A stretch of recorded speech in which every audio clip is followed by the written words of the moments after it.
Hello everyone, my name is Margaret and I'm a 50-year-old woman. I have a very compelling and cautionary tale to share with you, and perhaps someone can learn a thing or two from my experiences. I've been through a lot, but I'm so grateful for where I'm at right now. As growing up in a poverty-stricken community, education was a luxury I couldn't afford. My days were filled with caring for my younger siblings and cousins as my parents battled addiction. Reading and writing became secondary concerns when survival took precedence. But I never let my circumstances define me, and I strived to give my children a better life, even if I couldn't fully access it myself. My son, Echimidig James, was academically gifted and determined to break the cycle of poverty. He met Whitney, a woman from a world of luxury and privilege. Starting from the moment she entered our lives, it was evident that Whitney relished flaunting her wealth and making condescending remarks about my humble background. As sympathized securely, I endured her classist comments, believing that kindness and patience could bridge the gap between us someday. However, Whitney's insults grew increasingly personal and hurtful over time. She would mock my lack of literacy, belittling me in front of family and friends, using it as a weapon to assert her superiority.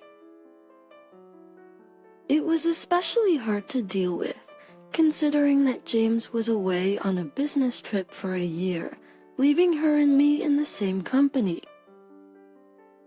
which subsequently meant that she could properly beat me down without him berating her for doing such an awful thing. Each time she was confronted by James, she would feign innocence, and each time I was abused. I swallowed my pride, unwilling to stoop to her level. I always made the excuse that, because she was still quite young, she didn't know any better. But there came a moment when I couldn't bear the humiliation any longer and decided it was time to take matters into my own hands.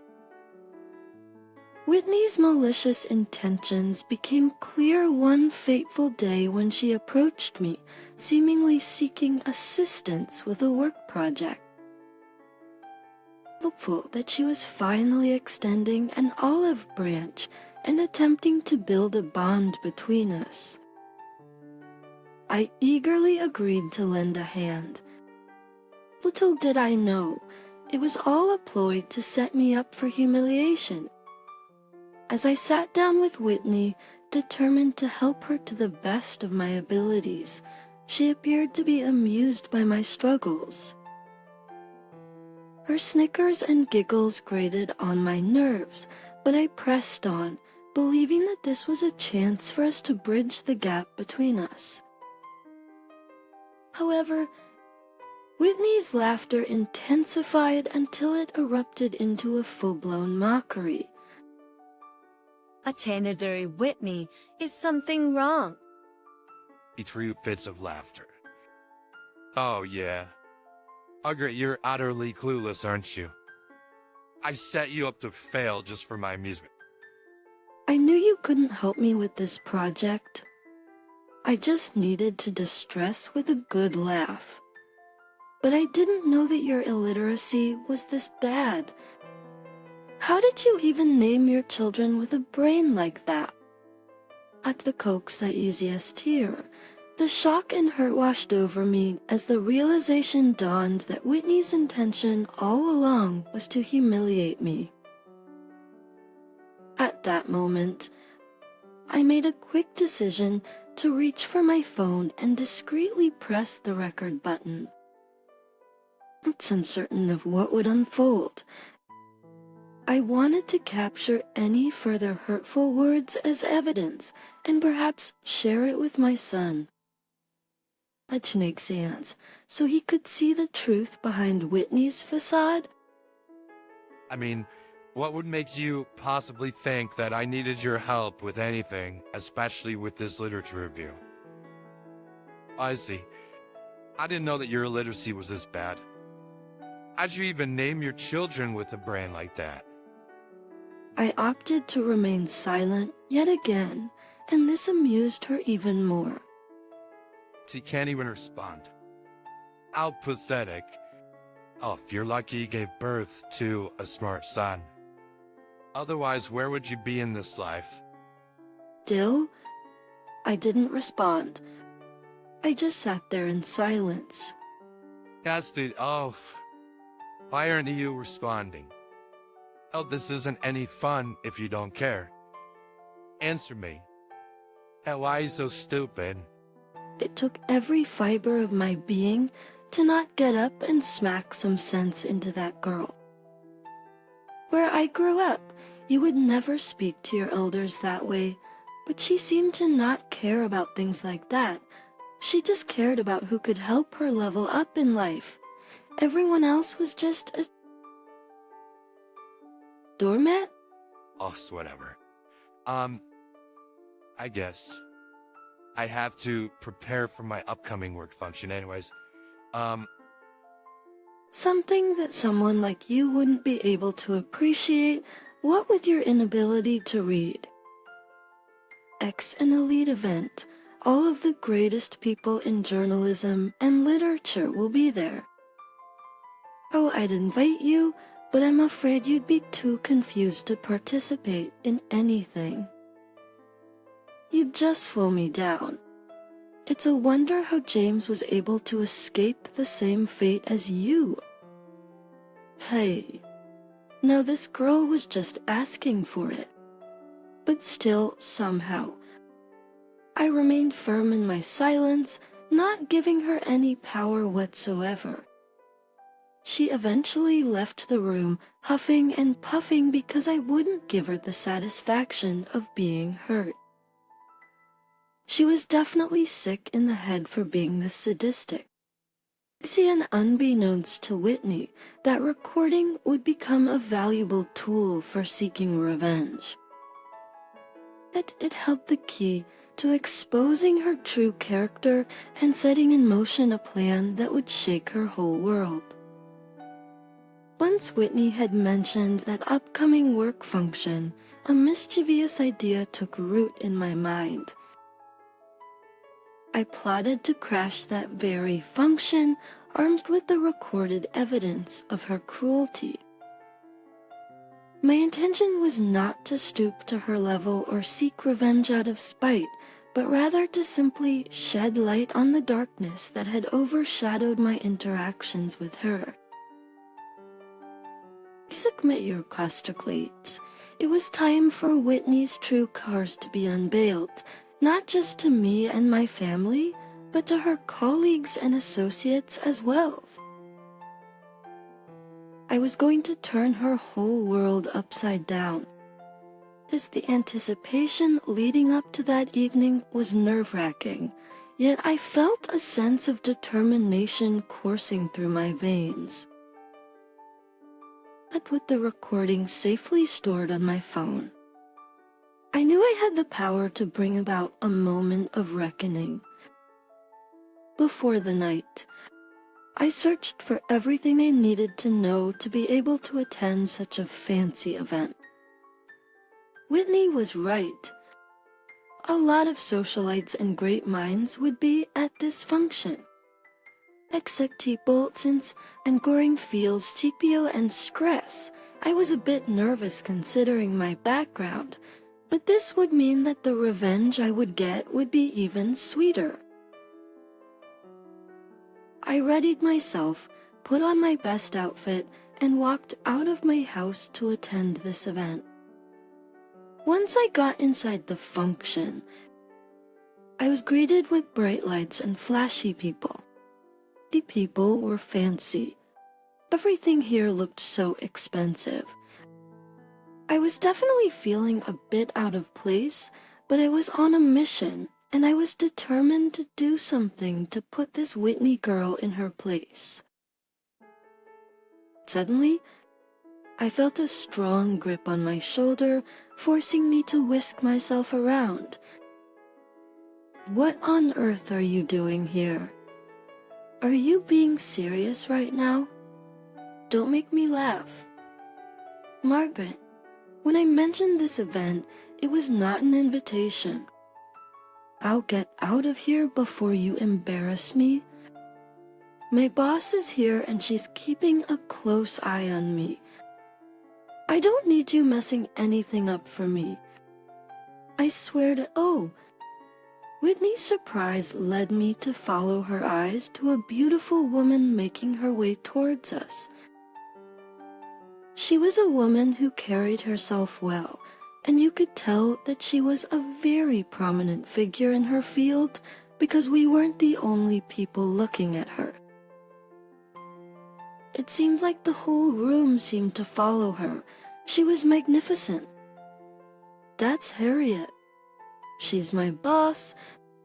Each when she gets here, do what you do best and shut your trap. Okay? I don't need you embarrassing me. Bye, hello, Whitney. How are you? I'm doing quite well, thanks. And yourself. Thank you so much once again for the esteemed opportunity to be part of this project. I'm truly humbled by— I'm sorry. I believe we have met. But something my name is Harriet and you are. Oh, ma'am, I'm nobody. I'm just Whitney's Mo, that's all. Oh, ma'am, I'm nobody. I'm just Whitney's mother-in-law, that's all. Lovely. A pleasure to meet your acquaintance. The pleasure is all mine. Interrupting. Oh, please don't mind her. Harriet, it was just leaving. But why? The party just got started. Wow, you're right. And I never get to attend functions like this. I think I'll stay. Whitney, I've changed my mind. Is that all right? Tree have three grit and teeth. Oh, that's perfectly fine. Margaret, stay as long as you like. Whitney, I'm going to need to talk to you later, so find me when the event is almost finished. All right. Oh, you got it, boss. Harriet walked away to meet and greet more people. I was simply impressed with her and her demeanor. But right next to me was a seething cockroach waiting to berate me. Akim Pradity, I'll tell you to get out of here, and I told you to be silent, but you just can't resist embarrassing me, can you? So you expected me to keep quiet when she was talking to me directly? Are you crazy? Oh, whatever, just go home. Slightly taken aback by my assertiveness, Atney left me alone. She stormed off to a dark corner somewhere. I chose to enjoy my time instead of being defeated by Whitney's words. I wandered around the function, appreciating the various works of literature and journalism that were presented before me. Although I wasn't doing too well with the reading, from the atmosphere of the various stalls and exhibits, I could connect with the vibes and the ambience of the stories before me. There were some powerful pieces about African and indigenous literature, and it was really beautiful to behold. But after some time, I grew bored of my surroundings. There was only so much I could achieve considering my lack of literacy skills. I stood around, not really sure what to do next until I felt someone calling my name. I whipped my head around to find Harriet behind me. Margaret, hello. Oh, hello, Harriet. How are you? I'm doing well. The event is going swimmingly. I just saw you wandering around, and I wanted to make sure you were all right. Yes, ma'am. I'm doing fine. Well, it's just that, you see, oh my goodness, I'm so embarrassed to even admit this, but I can't read all that well. Oh, do you have eye problems? No, it's not that. I just never learned properly. I didn't grow up in the best circumstances, and I couldn't learn. Then I got older, and I felt like the opportunity missed me. Oh, I'm sorry to hear that. Margaret, Whitney didn't tell me anything. Yes, well, I'm not surprised. I hope you won't mind me asking, but what are you doing here if you can't read and write all that well? Well, I'm here to reveal some information that I think you might be interested in knowing. Yes, it's about Whitney. Oh, follow me to a quieter place. All right. I followed her to a secluded area on a different floor of the building. I then began to divulge the information about Whitney and her behavior.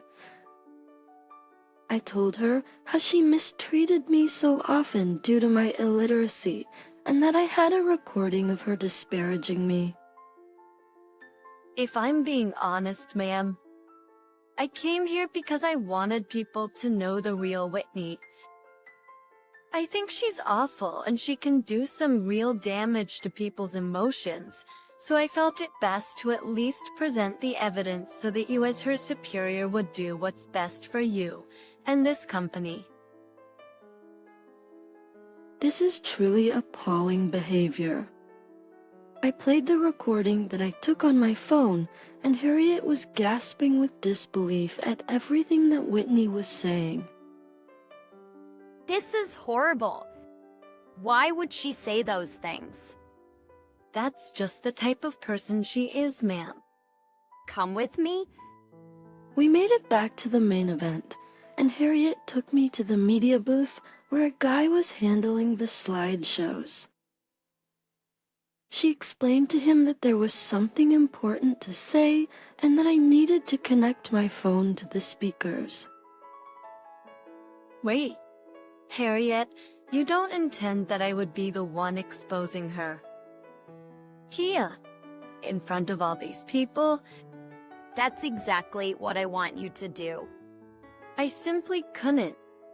I told you earlier. I'm a nobody. I can't do this. That girl has been walking all over you for God knows how long. This is your moment to take your power back. But what about your event? Won't people be disappointed with such a dramatic display? Offended? They'll be elated to know that we're the type of company that weeds out the bad guys and only brings on the good guys. The events that unfolded at the function were nothing short of dramatic. Clutching my phone tightly, I took the stage and grabbed the mic. People began to pay attention, and somewhere off in the distance, I saw raging eyes looking at me. Whitney was looking absolutely bewildered, and she began to make her way to the stage, but I was determined to seize this opportunity. Attention. May I please have everyone's attention, please? Attention. May I please have everyone's attention, please? Thank you. Y'all don't know me, and you don't need to know me for what I'm about to say. You just need to know that as much as this is an event that celebrates reading and writing, I hope you also know that there is a significant population in this country who don't know how to read and write. And oftentimes, we use these abilities to determine someone's intellect, but that couldn't be further from the truth. Recently, I encountered someone who made me feel inferior due to my inability to properly read and write. In fact, this abuse has been going on for a long while, but I've decided to stand up against this and expose this person for the vile individual they truly are. Whitney was making her way closer and closer to the stage. I smirked and maintained eye contact with her as I hit play on my phone to expose her awful words from before to the whole function. The room fell into an uncomfortable silence as Whitney's cruel laughter echoed through the speakers, exposing her true nature. Whispers and gasps rippled all through the crowd, and as I looked around, I noticed the shocked expressions on the faces of her colleagues and superiors, and Whitney, who's practically at the front of the stage now, was red with embarrassment. She too was whipping her head around to see the reactions of people. The veil of sophistication and professionalism that Whitney had so carefully woven around herself was torn apart, revealing her true ugly and savage-like nature. This person is none other than Whitney Thatcher. That's the woman you see right in front of me. She's my DIL, and this is how she talks to me consistently. More gasps and whispers were circulating the space, except this time they were more ferocious. Everyone was looking at Whitney with disgust. I can explain? I'm afraid that won't be necessary. I always knew that because you were a Nepo baby. You were bound to be spoiled and entitled, maybe even a little bit sassy, but downright evil. That's really low. Whitney? Harriet got another mic and began her spiel. Folks, Margaret has raised an important point tonight that we must treat everyone with kindness and respect, regardless of where they come from and what they know. This is certainly the energy and attitude that we at Nimbles Inc. promote with fervor and purity. But unfortunately, it appears as though a member of our herd has not been upholding these standards. As such, Whitney Thatcher, you are fired from this company. The whole room erupted. Some people were cheering, others were still gasping with disbelief. Whitney was gobsmacked, and she looked at me with murderous intent. Also, you should probably know that you're going to get another job tonight, the one you always wanted. You mean I'm gonna become, chief editor? Well, not anymore. After finding out what we just found out, you won't even be able to apply for another journalism job again. As you'll be hearing from my father and my lawyer. Don't met Bobby say. But Winnie stomped out, and as she was walking out, people were booing and hissing at her. The night ended with many people approaching me and congratulating me on the speech I did, commending me for being strong. Miss Harriet approached me as the night was wrapping up and said, "You know, I've been looking for some inspiration lately." I've been wanting to write a book on a topic I haven't tackled before, and I think that I found my inspiration. You've got such a powerful voice and a powerful story to tell, and I would hate for that to go to waste. I'm saying that I want you to be part of my team. You'll be able to see and experience things that you've never experienced before, because I want to write a book about you. A book about me? Count me in. I jumped on board this opportunity with haste, and Harriet and I became best of friends.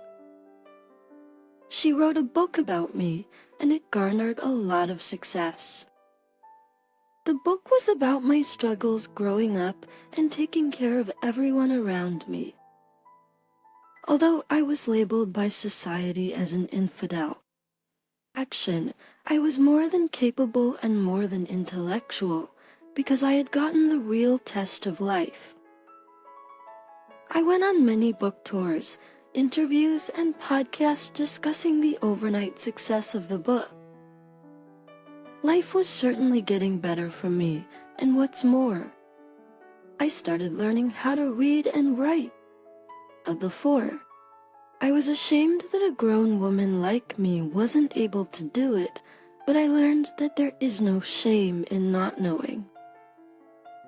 How else do we grow as humans if not through trial and error? I quickly accelerated in my classes, and it's the reason why I'm able to write this story today. As for Whitney, she reaped what she had sown, losing not just one but 2 jobs in a single day. She faced the consequences of her actions, and while it may have been a painful lesson for her, it also served as an opportunity for growth and self-reflection.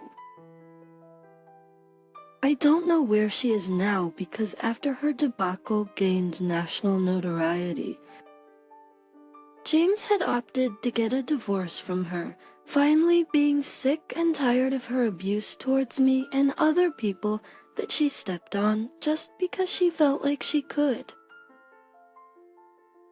I don't know where she is today, but I do hope that she has learned her lesson. For me, the journey towards bettering myself continues every day. I have gained recognition from my past, and now I can live a lavish and luxurious life thanks to the practice of being humble and patient. So to anyone who is enduring or suffering any abuse, I promise you, it does get better. You have to keep fighting. And when your opportunity for a way out and a way up presents itself, you need to grab it with all of your might, because you don't know where you might end up, but definitely going to be a blessing. Hello, people. I'm Emily, and this is my story. I know you've heard a lot about awful mothers-in-law. However, my story is a little different.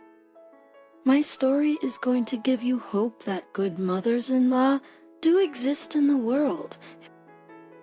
While I was not so lucky to have a good husband, I did get an awesome mother-in-law.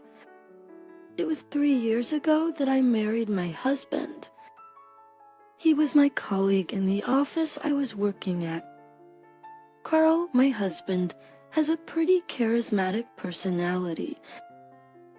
Naturally, people are drawn to his charm and like him immediately. I was one of those unfortunate people who fell for his charms. Back then, I was naive and was easily influenced by his sweet talking. I was fresh out of a bad relationship, and being with Carl made me happy. He was a great guy and had a good reputation in his office. Sure, he was a little flirty, but it wasn't overwhelming at all.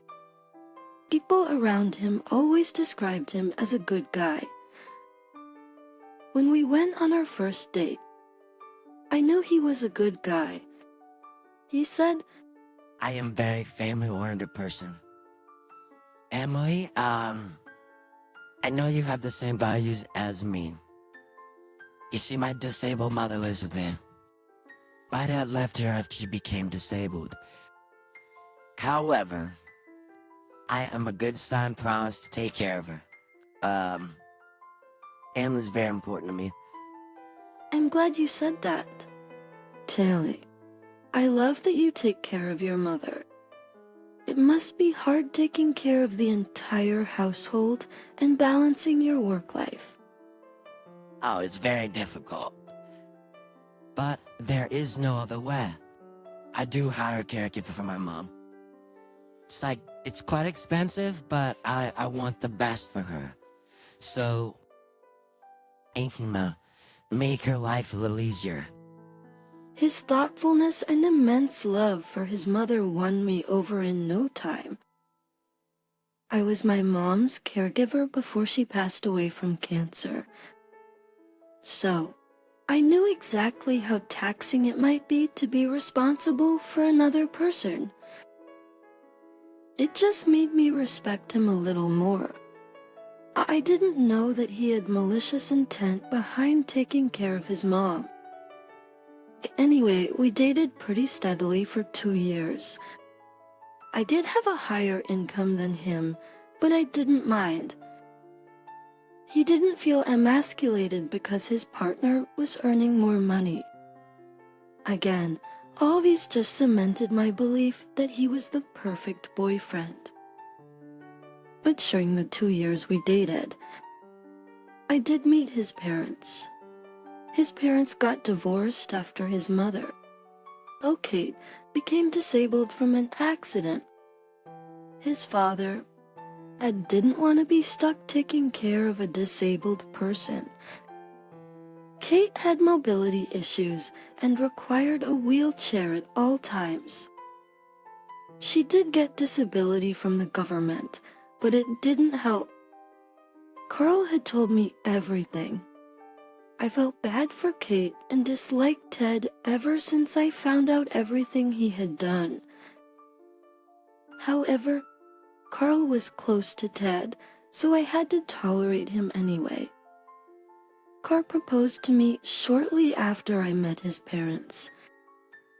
I said yes because I thought he would be a good husband. Plus, I was in love and wanted to have a family with him. After proposing to me, he said, Emily, my mom lives with me. I do pay for a lot of her expenses.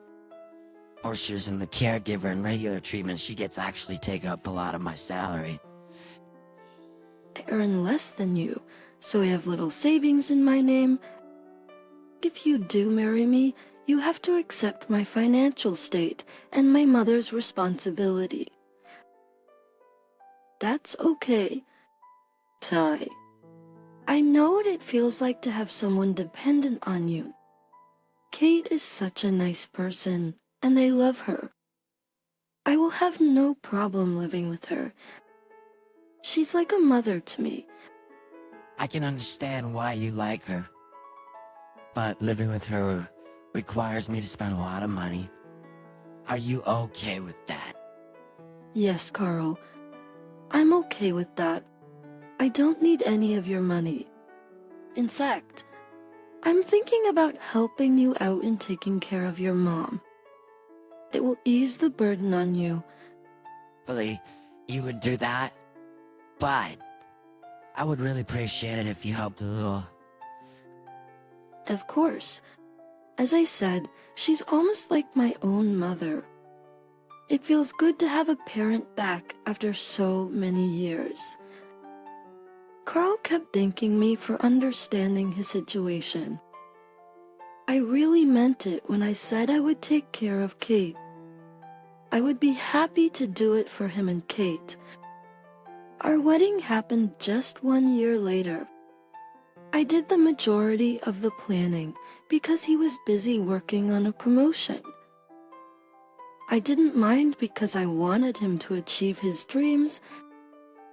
I even paid for the majority of the wedding because I knew he had little in savings. After the wedding, Carl became an attentive and loving husband. I could see that he really cared for his mother. Kate was also extremely loving toward me. She was always pretty excited to see me and spend time with me. I saw that she doesn't have much of a connection with Carl. I found it strange but thought nothing of it. About 3 months after the wedding, Carl sat me down to talk about Kate. He said, Emily, I was thinking about taking my mom to a new doctor. He is the best in the city and can help Mom better.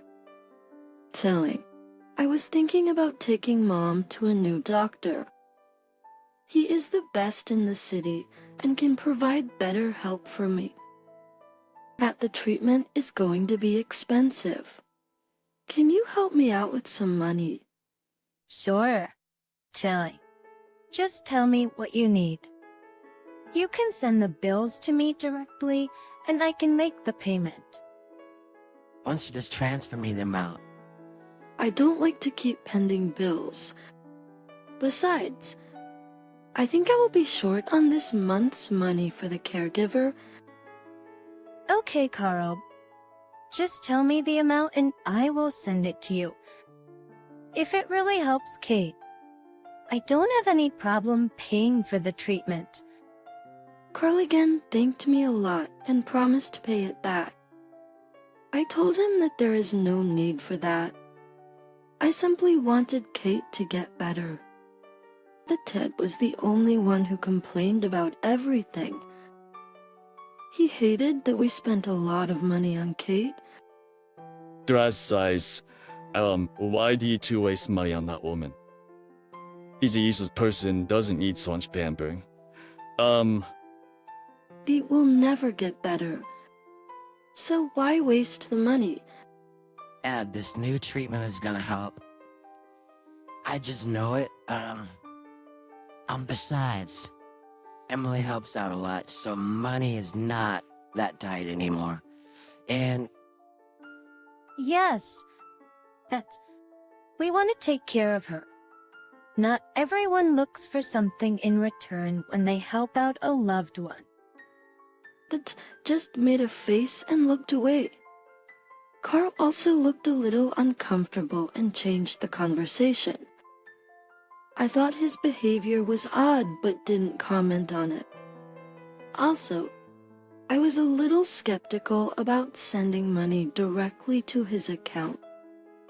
I did trust him, but it just didn't make sense to me. After he started to contribute to Kate's expenses, Carl started to change.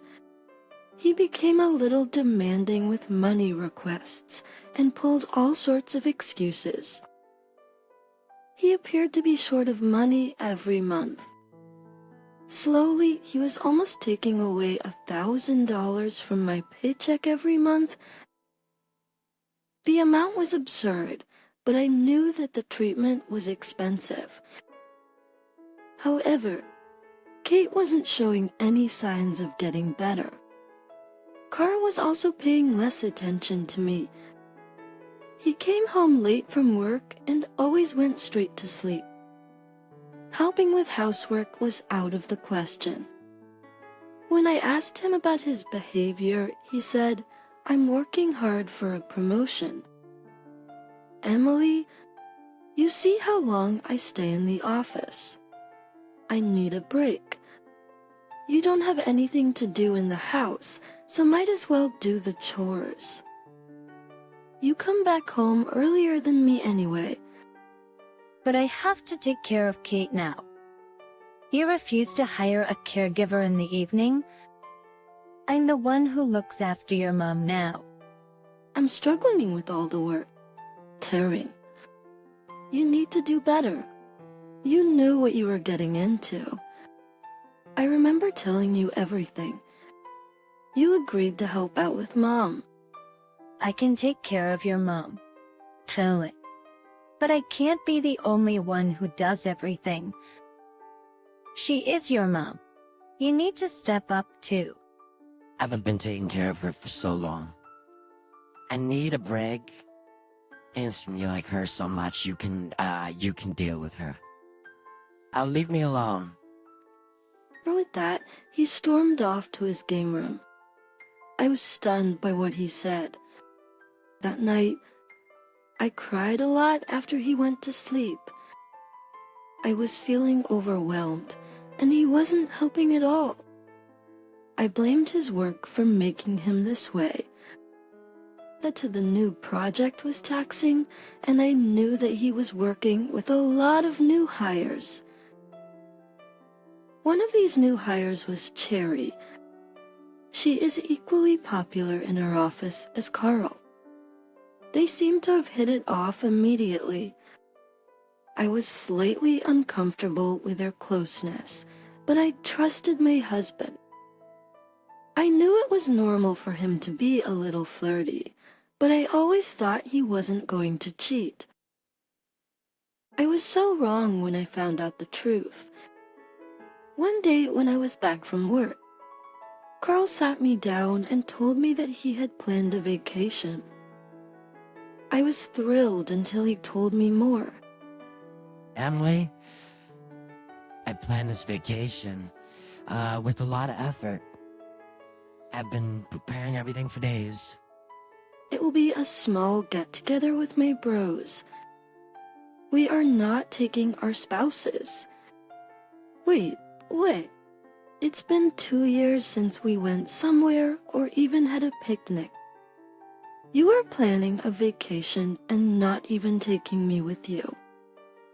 How is this fair? Where are you even getting that money? I'm down. Emily, it's been a while since I've been out with the boys. Besides, it's not your concern where the money comes from. Yeah. Sorry. Emily has been looking forward to the trip. You haven't been anywhere since your honeymoon. Can't you reconsider a little? I'll butt into a conversation. By with your treatment. Relate about worry. I do give you my disability benefits. Lurch, I gave you my inheritance money. You've been giving Carl your disability grants. I didn't know about this. Shut up. Emily, you don't have to know everything. This is between me and Mom. I was so angry that I couldn't think straight. First, he tells me he's leaving me home and going on a vacation with his friends. Then, I come to know that he's taking money from Kate. My head was spinning. However, I didn't know what to say. I was already pretty pissed at how he was treating me at home. Just before he left for the trip, he gave me even worse news. He said Mom's caregiver won't be coming again. I've let her go. She was charging too much. I can't pay for that anymore. Right from now on, you will be taking care of her. In the morning, she can manage on her own. You just decided that without consulting me? Why do you think I will do as you say? Kate cannot be alone in the morning. This is ridiculous. I'm already paying so much money. Now, you want me to take care of Kate completely? I'm not qualified to do so. Alex, so, I don't care how you manage. And I thought so, and, Gory said she is like your own mother. Same, I am tired of her now. You can have her. She is just draining me financially. Is pretty useless anyway. Don't talk about her that way. She is your mom. Why are you acting so weird? You don't even spend time with me anymore. I don't understand this. You've changed. Telling. Carl wouldn't talk to me anymore. He just left the house and didn't return till late at night. I stayed up for him and waited. However, he just got home and went straight to bed. Kate heard our entire conversation and was pretty hurt. She also apologized for being a burden on me. I told her that she is not a burden. After a couple of days, everything was back to normal at home. Taking care of Kate was hard, but I was managing. I even shifted to work from home to help Kate out. However, things between me and Carl were still tense. And the day before his trip, I had to go to the office to submit a file in person. I met Cherry on the way. She smirked at me and said, "Okay, Emily. I heard you are back at home taking care of your mother-in-law. What a shame.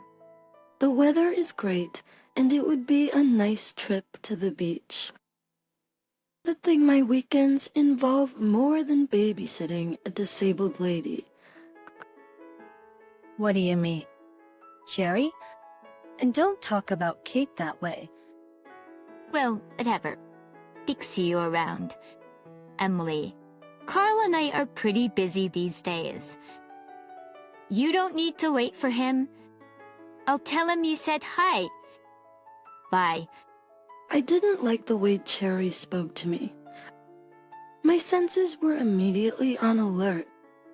Her words also caught in my head. I knew something was going on between them. I went home without seeing Carl. I didn't feel like seeing his face. When he came home that night, he seemed excessively giddy. The vacation was really making him very happy. Cherry's words kept playing in my head, so I decided to snoop a little. What I found on his phone stunned me. He and Cherry were the ones going for the seaside vacation. There was no plan with his guy friends. It was a getaway with his mistress. I scrolled through the messages and found that he had been cheating on me with Cherry for 6 months. He even sent her money and bought her gifts with the money I was giving him.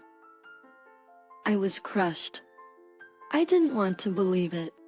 I quickly shut the phone so that Carl wouldn't find out. After Carl left the next day, I let my emotions get the best of me. I cried the entire day and kept thinking about my life. I made the mistake of marrying a cheater. All this time, I was hoping Carl would go back to his loving self. He was just turning out to be even worse. He was off on a romantic vacation with his mistress while I looked after his mother. Kate found me upset and crying in my bedroom. She sat me down and told me to talk to her. I said, Carl is cheating on me. Kate, he left to have a vacation with his mistress. I found out yesterday. I don't know what to do. I didn't stop him because it was useless. He had already been with her. I don't want to see his face again. Oh my god! Emily? I'm so sorry. I can't believe he did this. This is not how I raised my son. Just day by day, he is turning into his father. You need to do something. Emily, What will I do? Kate, you know I have been giving him money for your treatment. Turns out he was spending that on his mistress. I feel humiliated. You were sending him money. Why would you do that? Emily, I didn't start any new treatment. in fact, he didn't take me to a doctor for an entire year. When we go out, he simply drives around and goes to a restaurant. He eats out with his friends and leaves me in the car. What? So he hasn't been helping you at all? Oh, Emily, he just wants to take my money and spend it on himself. I didn't know he was also taking your money. I'm so sorry. Emily, you had to sacrifice a lot because of me. You need to divorce Carl. He is leeching off of you. Don't let him disrespect you like me. Don't say that. Kate, I like taking care of you. I love you like my own mom. After meeting you, I felt like I had my mom back. As for Carl, don't worry. I have a plan. I will wreck his life. I assured Kate that I was fine. I wasn't going to let Carl take advantage of me. I'm also going to make Cherry pay for messing with my marriage. I'd already taken screenshots of the proof of cheating from Carl's mobile. This trip will be last vacation he takes in a while. The first thing I did the next day was to contact a divorce lawyer. I met with a good lawyer and gave him all the proof I had. I was also going to sue Cherry for alienation of affection. That too, with the evidence I had, my lawyer was confident that I would win. He advised me against talking to human resources before the divorce. If Carl loses his job, he may demand alimony. My lawyer drew the divorce papers before Carl came back. When Carl returned from his vacation, I was ready and waiting for him, and Kate was also present. He looked like a deer caught in headlights. I calmly set him down and said, I know you have been cheating on me. Tilly, I have all the proof. I have drafted divorce papers to make things easier for you. I'm leaving you. Tilly, you can go stay with your side piece. Alt, where it is setting. No, you have zero proof of my cheating. There's no way I am signing those papers. I screenshots from your mobile? Tilly, you cannot deny it. Please, I have proof you were sending her money from our joint account. You think I was dumb enough not to check that? Emily, listen to me. He cannot leave. Let's talk. We need to think about it. She needs you more than me anyway. Who will take care of her if you leave? I can't afford to do it. I know what you have been doing with my money. Zoe, I also know that Kate has been giving you her disability grants.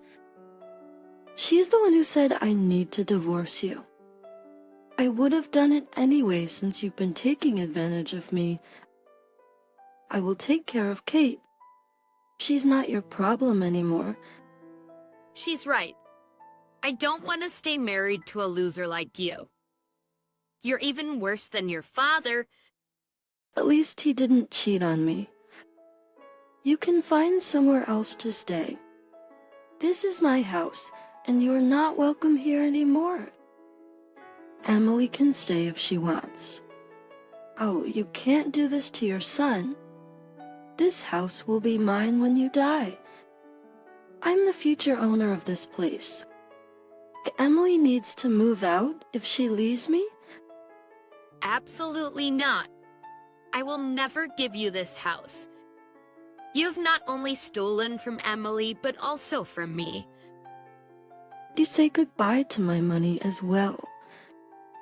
I will give you exactly 1 month to leave. The eviction notice is in your room. No, you can't do this to me. Biker, where will I go? Carl just kept begging us to forgive him. He knew that he had messed up, and we had the upper hand. Additionally, he lost whatever money he was milking out of us. He even cried when I handed him the divorce papers. He was begging me to reconsider. Carl called his father, who berated me for leaving him. Kate simply took the phone and gave him an earful instead. After 1 month, Carl was forced to move in with his dad. His mistress was also becoming agitated because Carl had stopped spending money on her. I pressed him for a divorce and threatened to tell his boss about the affair. He got scared and signed over the papers. However, I wasn't going to stop there. I still went ahead and sent the proof of the affair to his boss. Suffice it to say, both of them lost their jobs. I was on vacation with Kate when it happened. I missed the drama, but was glad I wouldn't have to see them anymore. I also went ahead with the alienation of affection suit against Cherry. They showed up to the hearing and looked like a mess. She even begged me to withdraw the suit because she and Carl were out of jobs. I simply told her that was her punishment for messing up a marriage. I still stay with Kate and look after her. She will be my family even if Carl isn't. Kate had even talked about leaving the house to me. I haven't accepted, but she is adamant. I have gone back to the dating scene and been on some dates. I still haven't met the one, but I am really looking forward to the future. His gaming room. But this is my dad's house. Hello there, my name is Aisha. I'm Indian American, and I'm 30 years old. It's anyone born from immigrant parents will tell you that they've had their fair share of how hard it was to move to America to seek a better life. Sometimes they didn't even have to tell you. You could just see how much they struggled, and I was so grateful for all that my parents had to sacrifice. My dad became a successful businessman, defying all odds that were stacked against him as a first-generation Indian immigrant. He did everything he could to provide for his family, and I know that he's in heaven smiling down at me for all that I'm trying to accomplish. I decided that I'd continue to live in the house that he bought with his blood, sweat, and tears, hopefully improving upon it more, and passing it down to the generations after me. I just know that your father is smiling at you with joy. He'd be so proud of you, especially with the way you take care of me. Mom, you don't have to say all that. I'm just doing my job to take care of you. Now we both know that I can't afford to live on my own. You just want me here, and to keep an eye on you, of course. Who knows what type of trouble you'd get up to if you didn't have me around to watch you. Living in a joint family has always been a deeply ingrained part of our Indian culture. The idea of multiple generations residing together under one roof, sharing their lives and responsibilities, is considered not only normal, but also a way to maintain strong family bonds. However, when I married Harold, an American mayor, I knew that our cultural differences might present some challenges, particularly when it came to the concept of living with parents. Harold was raised in a culture where young adults typically leave their parents' home at the age of 18, seeking independence and starting their own lives. So it wasn't surprising that he found it somewhat uncomfortable to live with my mother. I chose Priya in the same house. Initially, Harold seemed to handle the situation quite well, embracing the new experience and accepting the dynamics of our joint family. I appreciated his efforts to adapt to our traditions and respect our way of life. However, as the years passed and our marriage matured, each and Earl's patience began to wear thin. He started expressing his dissatisfaction with the living arrangement, feeling that it hindered our freedom and limited our privacy as a couple. Well, I understood his perspective. I struggled with the conflict between my cultural upbringing and the desires of my husband. Just actually adding to our challenges was the fact that we were unable to conceive children due to my infertility.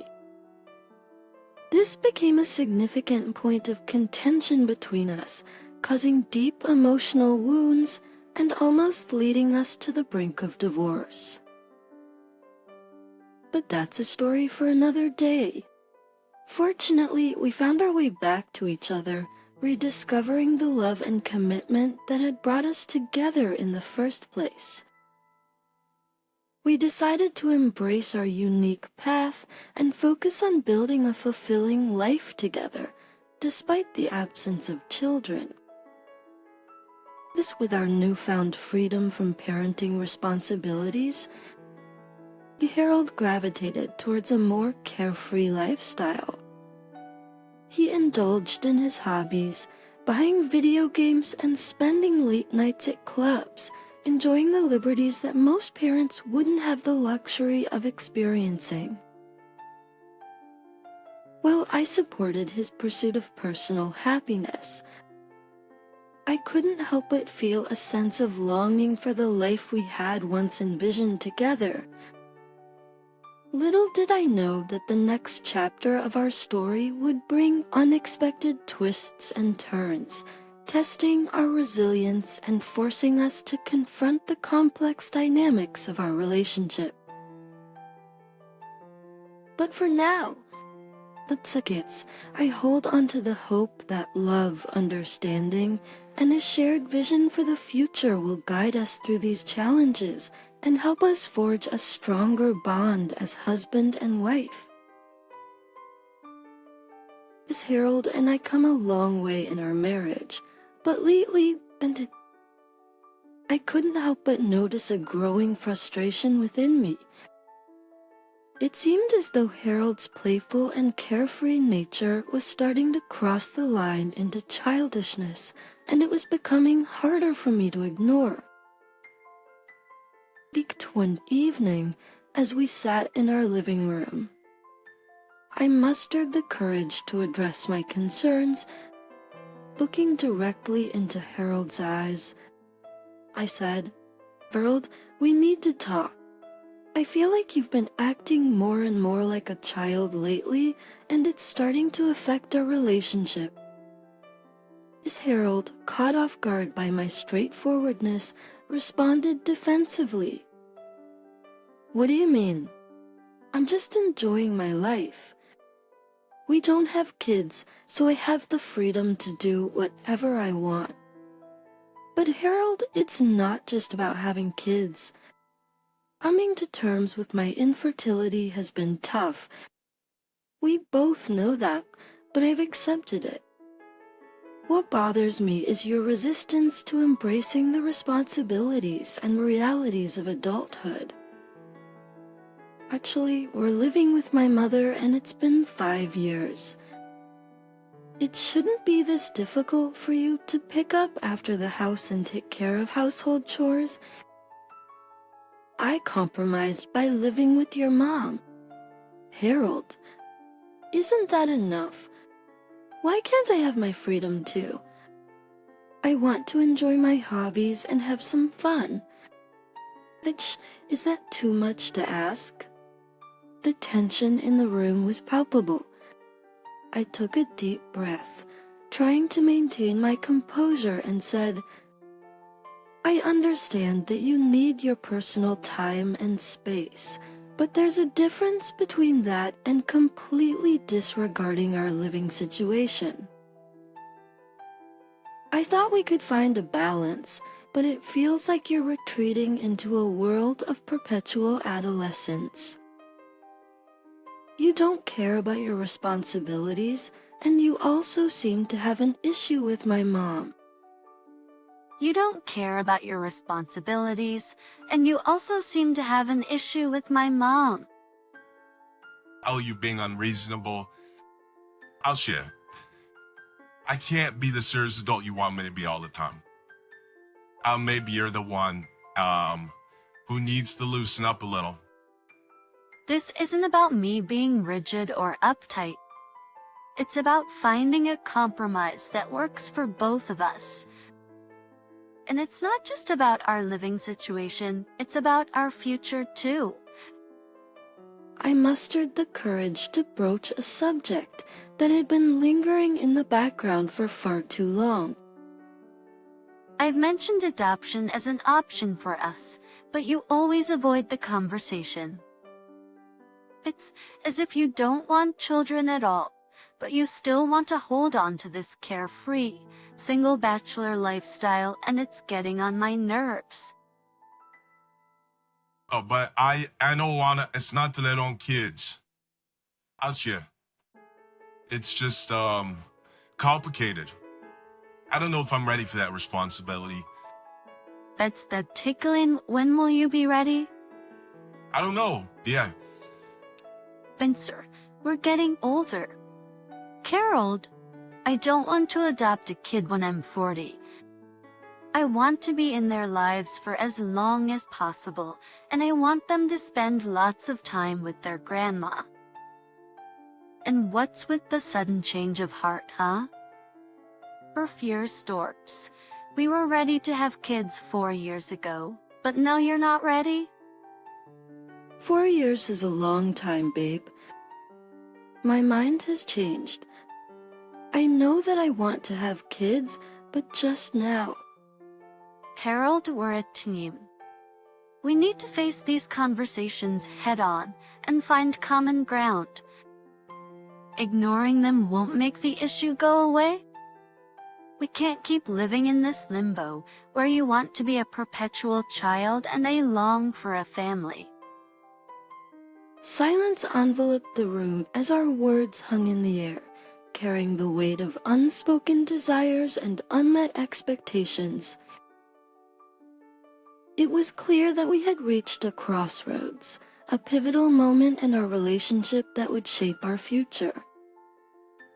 But suddenly he responded passive-aggressively. There are already enough people in this household, what with your mother living with us and all. I think we're fine. I'm getting fed up with your attitude. Harold, why can't you accept that my mom lives with us, and she's going to live with us until the day she dies? And then, till then, I'll do whatever I want. As I looked into Harold's eyes, I couldn't help but wonder if our love was strong enough to bridge this divide. But with answers like those, I was beginning to doubt everything. Monday, I came home after a long day at work, hoping for a quiet evening with Harold. As I stepped through the front door, I was taken aback to find an unfamiliar face in our living room, and my confusion grew with each passing second. Oh, hey, babe. How was your day? Oh, don't be surprised, this is Jackie, like she's an interior designer. We've been talking all day about designs. I quickly pulled Harold aside, my voice tinged with frustration. Harold, what's going on? Why is there an interior designer in our house? Oh, I hired her because I wanted to design my game room. I thought it would be a great addition to the house. I felt my eyebrows furrow in disbelief. A game room? We had never discussed anything of the sort. The thought that Harold made this decision without consulting me felt like a betrayal of our partnership. Harold, this is our home. We should be making decisions like this together. You can't just go ahead and hire an interior designer without even discussing it with me. Harold shrugged, his nonchalant attitude making me even angrier. I was 7%, but it's not a big deal. Aisha, I'm using my own money, and it's not like it's a major renovation. And it's another thing like it's a major renovation. I was thinking of converting Priya's room into my game room. My anger reached its peak, and I could feel my face turning red. How could he so casually dismiss the fact that he wanted to take away my mother's space? It was her home too. Miss Harold, this is my mother's room. You can't just barge in and take it for your purposes. If you really wanted a H-man caves or whatever, why not involve a contractor so that he can build an extension of the house?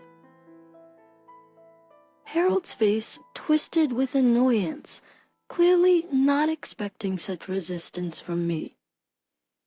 Having an extension to the house wouldn't be ideal. I would be too expensive. I just want my own space to relax and have fun. My anger boiled over, and without a second thought, I marched into the living room and firmly asked the interior designer to leave.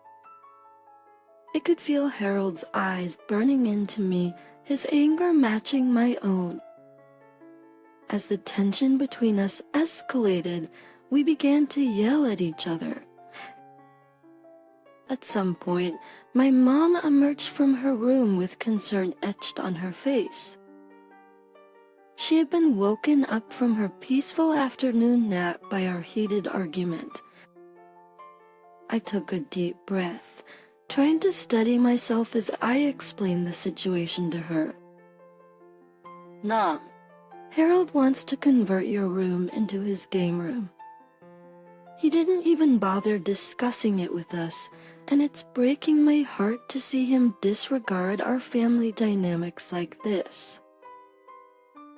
My mom's eyes welled up with tears, and she looked at me with a mix of sadness and resolve. "Aisha, maybe it's time for me to move out. I don't want to be a burden to you both." My heart sank at her words. I couldn't bear the thought of my mother feeling like she had to leave her own home. I held her hand tightly and spoke with determination. "No, Mom. This is your home, and you have every right to be here." "No, Mom. This is your home, and you have every right to be here. Harold needs to understand and respect our family's values and traditions. We will find a way to resolve this together." Maybe it's time for Priya to be in a retirement home. Then we can have our space and freedom and avoid such unnecessary arguments. So, you've seen for yourself that your mother agrees with me. His words cut through me like a knife, fueling my anger even more. "How dare you suggest that? Harold, Pia is family, and she deserves our love and care. We made a commitment to each other, and part of that commitment is embracing our cultural values and supporting our loved ones." Oh, babe. I get it, you have cultural values to uphold and whatnot, but this is my home too. "Correction, this is my dad's house. And if he were here, he would tell you what I'm telling you. In fact, if he were here, he'd probably smack you for all the nonsense you've been spewing." The air in the room was heavy with tension and hurtful words. Our once happy home was now filled with resentment and division. It was clear that we had reached a breaking point, and I wasn't sure if we could ever repair the cracks that were forming in our relationship. We left the argument at that, without resolving anything, because we were just at such an impasse. My poor mother had to feel those awful feelings because of what my husband was planning to do. He broke her heart, and I knew at that moment that I'd never forgive him. The days that followed our explosive argument were filled with icy silence. Harold and I barely exchanged a word, each of us consumed by our resentment and hurt. Our once strong bond seemed to crumble before my eyes, and I couldn't help but feel lost and alone. Meanwhile, my mother, sensing the growing tension, began making plans to move out. She believed that her presence was causing more harm than good, but I couldn't bear the thought of her leaving. She had always been my pillar of strength, my guiding light, and I couldn't imagine my life without her. And she was only leaving because Harold made her feel uncomfortable, which was unacceptable. One sleepless night, consumed by the weight of my emotions, I found myself seeking solace in my mom's room. I quietly entered and collapsed into her arms, tears streaming down my face. The floodgates had opened, and I poured out all my fears and frustrations, seeking guidance from the one person who had always been there for me. "Ma'am, I don't know what to do. Harold and I are falling apart, and I feel so lost. We used to be so connected, so in love, but now it feels like we're strangers living under the same roof." She held me tightly, her touch offering comfort and reassurance. Sometimes in the chaos of life, we lose sight of what truly matters. But remember, love is a choice. It's not always easy, and it requires effort and understanding from both parties. You and Harold have built a life together, and it can be hard witnessing it crumble around you. But at the end of the day, you must always stay true to your heart. What is your heart telling you, baby? Her words resonated deep within me, and as I wiped away my tears, determination welled up inside. I knew what I had to do, and it wasn't going to be easy. The next day, after coming home from work, I found Harold at the breakfast nook reading, and I slammed down some documents in front of Harold. "What's all this?" These are divorce papers. He almost spit out his coffee. I stared at Harold, my heart heavy with a mixture of sorrow and resolve. I had reached my breaking point, and though it pained me to do so, I knew that presenting him with divorce papers was the only way forward. To tell Harold, this is not an impulsive decision. It's something I've thought long and hard about. We've grown apart, and our differences have become too vast to bridge. It's time for us to part ways. Harold's eyes widened in confusion and fear. The reality of losing me and the comfortable life we had built together struck him like a lightning bolt. Aisha, please. We can work this out. I don't want to lose you. Our life to give our together. I don't want to do without you. Fears welled up in my eyes as his words echoed in my ears. But deep down, I knew that staying in a loveless, toxic relationship was not the answer. I had to be strong for both of us. Harold, we've tried. We've tried so hard, but we're only hurting each other by staying together. We deserve to find happiness, even if it means going our separate ways. Harold's initial confusion quickly transformed into anger, and he lashed out at me with hurtful words and accusations. The pain in his voice was palpable, and it tore at my heart. I'll be ungrateful woman. After everything I've done for you, this is how you repay me. You're just as cold-hearted as they say. The room fell silent as a figure emerged from the shadows. It was my mother, her eyes filled with a mix of disappointment and protective anger. Miss Harold, your true colors are finally showing. You've no place in this household anymore. This house holds a rich history, one that Aisha's father built with love and respect. You will not tarnish that legacy with your selfishness and disregard for our family values. It's not our fault you're a lazy, racially insensitive prick. You will not tarnish that legacy with your selfishness and disregard for our family values. It's not our fault you're a lazy, racially insensitive prick. Harold's face contorted with rage. His fists clenched in defiance, but the weight of my mom's words and the truth they held couldn't be denied. Fine, I'll leave this place, but mark my words. Aisha, I'll be back and you'll regret this decision. But those final words, as Harold stormed out of the house, leaving behind an air of tension and uncertainty. I watched him go, my heart heavy with a mix of sadness and relief. My mom, her voice filled with a mixture of sadness and strength, approached me and placed a comforting hand on my shoulder. You've made a difficult but necessary choice. We deserve happiness, and sometimes that means letting go of what no longer serves us. We will support you through this, and together we will find a way to heal.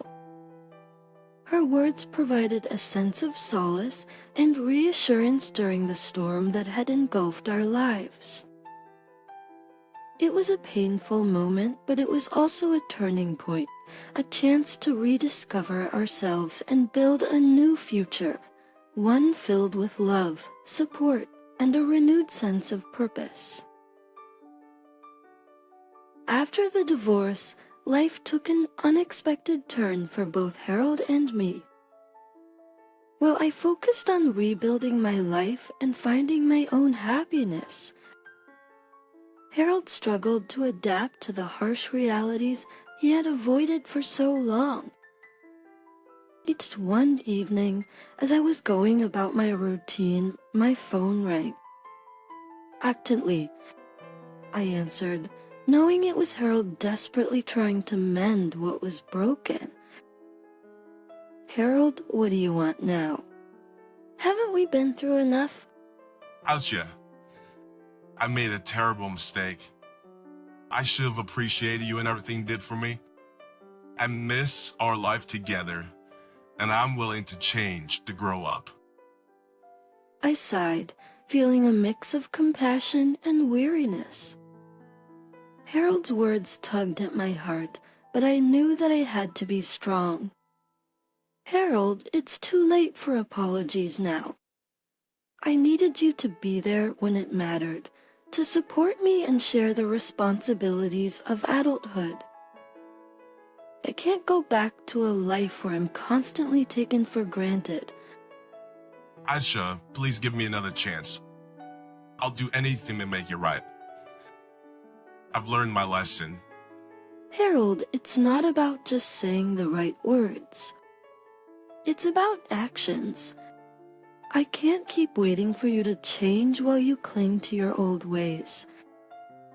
It's time for me to find someone who appreciates me and is willing to be an equal partner.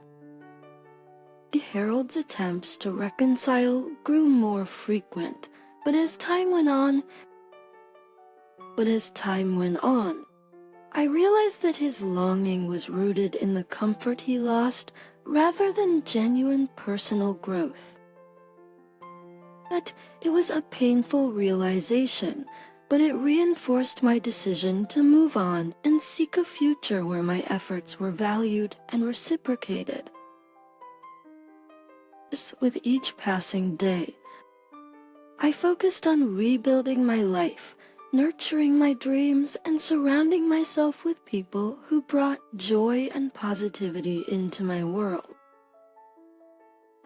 Priya, my beautiful mother and rock, stood by my side, her unwavering support reminding me of the strength I possessed. As for Harold, I heard through the grapevine that he continued to struggle, trapped in a cycle of mediocrity. The irony was not lost on me as he toiled away in a failing video game shop, a stark contrast to the carefree life he had once envisioned, one where he was comfortable enough to threaten the comfort as if my mother's living space. I couldn't help but feel a twinge of sadness for him, knowing that he had squandered a love that could have brought him happiness and fulfillment. However, I come to realize that his journey was his alone to navigate, and it was time for me to focus on my path. In the end, the revenge I sought wasn't one of malice or cruelty. It was the revenge of self-discovery, of reclaiming my worth and refusing to settle for anything less than I deserved. And as I embraced my newfound freedom and surrounded myself with love and support, I knew my journey was just beginning. My name's Carly, and I'm 26 years old, so let me take you back to when it all began. Picture this, a bright-eyed and hopelessly romantic girl named Carly, head over heels for her charming boyfriend. Leo. Plus, we had dreams, we had plans, and we were ready to take on the world together. Love was in the air, and it felt like nothing could go wrong. In the beginning, everything seemed just perfect. Rio was sweet and kind and showered me with affection. I couldn't help but fall deeper in love with him every day. But then, like a sneaky little snake, something started to creep into our relationship. Or should I say, someone enter Miriam, Rio's dear old mama. Now, I'm all for close-knit families and strong bees, but this woman took it to a whole new level. From the very start, it was clear that I was being pushed aside, playing second fiddle to the ever-present Miriam. I mean, seriously, she was practically attached to Rio's hip. Now, I'm not one to settle for anything less than the best treatment, honey. I've got a strong head on my shoulders, and I refuse to be overlooked or taken for granted. So naturally, I started to feel a bubbling resentment toward my sweet husband-to-be. Angry, but something was nagging at me, something that made me feel like I couldn't back down and say no. It was the impending wedding day, looming over me like a dark cloud. So what did I do? I made the ultimate commitment against my better judgment. Connie and Rio became Mr. and Mrs. Castile, sealing the deal with a grand celebration of love. I have to admit, the wedding itself was pretty damn great. Like the music, the dancing, the flowing champagne. It was like a fairy tale. And in that blissful moment, I couldn't help but feel hopeful that things would change, that our new journey as husband and wife would finally be about us and not Miriam.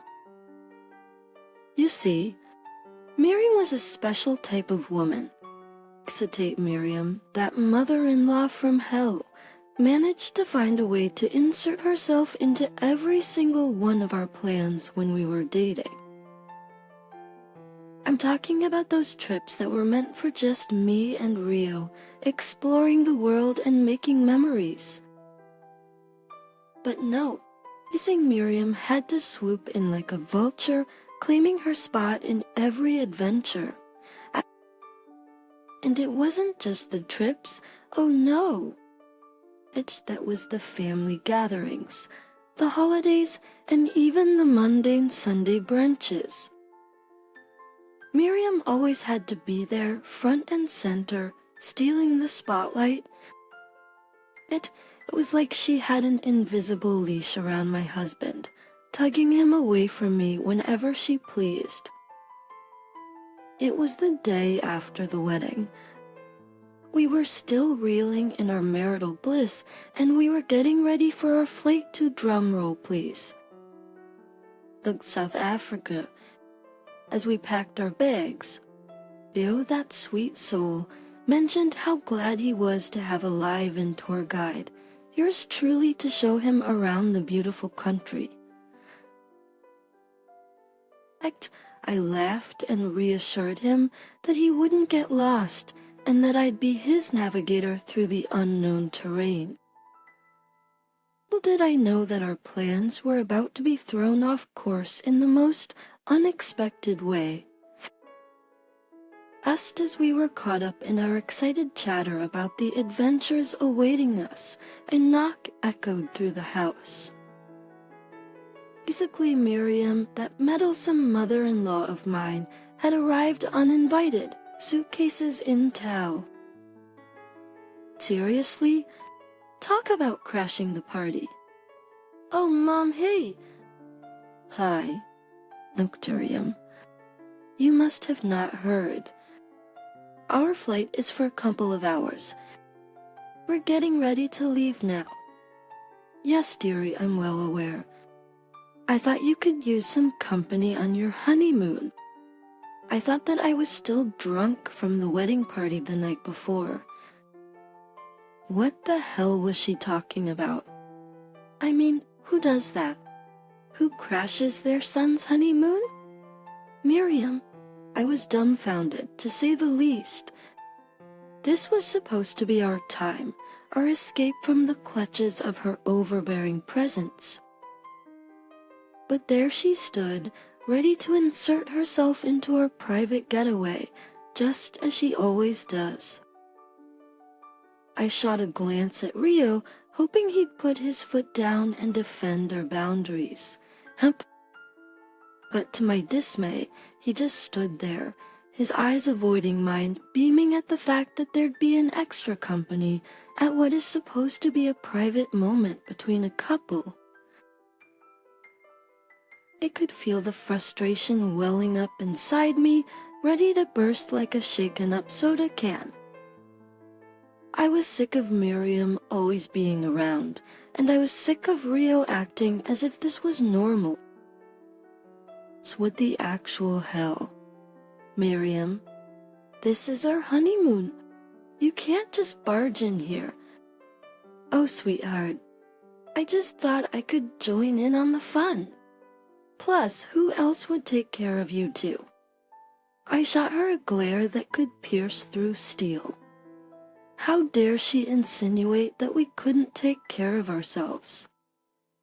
We were adults, for crying out loud. We can handle ourselves just fine. Thank you for the concern, but you may leave now. Oh, nonsense. Both of you need my help. Obviously, especially Rio. I could feel my blood boiling at her audacity. She had no boundaries, no respect for our privacy. It was time to put my foot down. Rio is a grown man. And I'm grown too. We don't need you babying us or inserting yourself into our plans. You've done that plenty of times before we were married, and now you want to crash our honeymoon. Are you serious?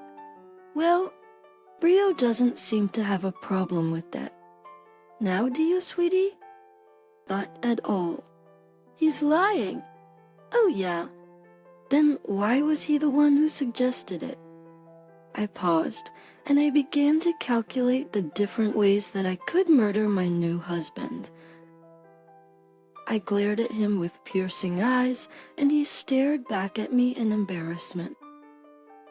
Now, ladies, let's not get worked up about this. What matters is that we're all here, we're all alive, and we're all about to enjoy a well-deserved vacation. As the reality of the situation set in, my mind started to connect the dots. Rio had never stood up to Miriam, never set boundaries with her. And now he had the audacity to apparently invite her on our honeymoon. Something didn't add up. It was as if Miriam's meddling presence wasn't the only issue at hand. Could it be that Rio was secretly a mama's boy, willingly inviting his mother into our intimate moments? Nonetheless, I was seething. As we hustled to the airport, I was fuming like a kettle ready to boil over. It wasn't just Miriam's unwelcome intrusion that had my blood boiling. I had also cracked the code. Bio, my supposed partner in crime, had been secretly inviting his mama dearest on all our outings. Can you believe it? I had been played like a fool, and my anger was hotter than the sun. I had no idea that I was marrying an obsessed mama's boy. If I'd known that, I would have turned around when walking down that aisle. I guess that's what I got for marrying someone after only knowing them for a couple of months. The car ride to the airport was a silent affair, tension filling the air like a cheap perfume. I sat there, seething with resentment, plotting my revenge against both Miriam and Rio. Just to truly a mama's boy, more interested in coddling his mom than building a future with me. Well, let me tell you, this girl doesn't take betrayal lightly. During the entire plane ride, I kept my cool like a pro, channeling my inner zen. The tape rope says, Rio and Miriam were yapping away like two peas in a pod, completely oblivious to the storm brewing within me. It was like they were in their little love bubble, leaving me to stew in my anger. At times, I swear they were more in sync than a well-oiled machine. It almost felt like they should just get married and be done with it. Fast forward to our arrival in Cape Town, where we were greeted by the warm embrace of the resort we had booked. The staff showered us with love and glitter, welcoming us to our honeymoon suite. Finally, some romance, right? Wrong. So, for the second time in 2 days, dropped a bombshell. Hey babe, I've been thinking. Since Mom's here, it'd be better if we switched to a family room. Bitchin' no quality family time and all that jazz. I swear my jaw hit the floor harder than a bowling ball. Was this some sick prank? We had planned for the privacy and intimacy of our honeymoon suite, only for Rio to flush it down the toilet like last night's leftovers. Hence, it was like he cared more about satisfying his moms than honoring our plans and desires. Oh, hell no! Are you seriously changing the game just 'cause Miriam decided to tag along? We booked the honeymoon suite for a reason. Rio, it's our time to get away from it all. The room fell into an icy silence as the truth settled in. Lucy and Miriam smirked as if she'd just won the lottery, loving every second of my discomfort. Oh, darling, calm down. It's just a room. We'll all have a fabulous time together. I clenched my fists, refusing to let her dismiss my feelings. This was my moment to rise, to let them know that I wasn't some pushover they could control. Oh, Miriam, it's not just a room. It's a symbol of our independence and the start of our married life. You've already meddled enough, and now you want to crash our honeymoon suite? Not on my watch, lady. Funny, calm down. Acts around though you think you're overreacting? Neighbors and tell staff hissed in secondhand pain, as if they could feel the rage that was about to ensue after asking such a stupid question. But to everyone's surprise, including mine, I was calm. appeared as though I even had one of my infamous crazed smiles plastered on my face, making everyone around us feel a bit uneasy. You see, one thing about me when I get mad, when I get really mad, I don't yell. I don't scream. I get even.